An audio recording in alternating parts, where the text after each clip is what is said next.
કાકા આપનું નામ અને શું ડેડિકેશન ધરાવો છો અહીંયા સંસ્થામાં? મારું નામ નારાયણભાઈ દલવાડી છે, માંડલનો વતની છું અને આ સંસ્થામાં હું વ્યવસ્થાપકમાં ઉપપ્રમુખ તરીકેની ફરજ બજાવું છું.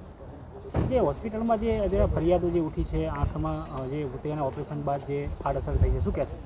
હવે આમાં એવું છે કે આ સંસ્થાને 40 વર્ષથી આ પ્રવૃત્તિ એક્ટિવિટી છે. 1 લાખથી 1.5 લાખ જેવા ઓપરેશન ભૂતપૂર્વમાં થઈ ચૂકેલા છે. ક્યારેય આવી ઘટના ઘટી નથી.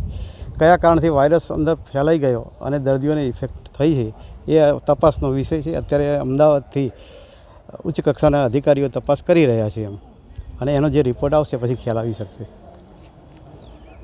ભૂતકાળમાં કોઈ નાની મોટી આવી કોઈ તકલીફો પડેલી છે? ના, એવી કોઈ ક્યારેય સંસ્થાને કોઈ તકલીફ પડી જ નથી આજ સુધી. અથવા તો કોઈ ચાર્જ કેટલો લેવામાં આવે છે?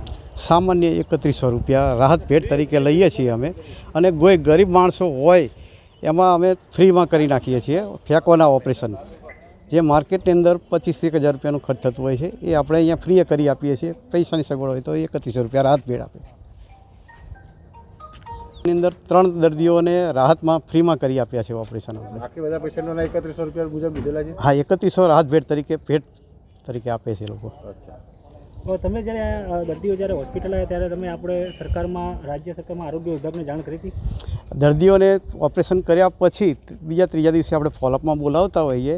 ત્યાં સુધી કોઈ દર્દી તરફથી કોઈ ફરિયાદ કરવામાં નથી આવી. અહીં જ્યારે તપાસ કરી ડૉક્ટર સાહેબે ફોલોઅપ લીધા ત્યારે એમને ધ્યાન ઉપર આવ્યું કે ભાઈ આ થોડુંક વાયરસ ફેલાયેલો છે. એમાંથી 4-5 દર્દી એવા હતા કે જેમને થોડોક વધારે હતો, બાકીને એને રિકવર થઈ શકવાની શક્યતા હોવાથી અહીંયા એડમિટ કર્યા હતા અને 5ને રિફર કરીને અમદાવાદ સિવિલ હોસ્પિટલમાં લઈ ગયા હતા.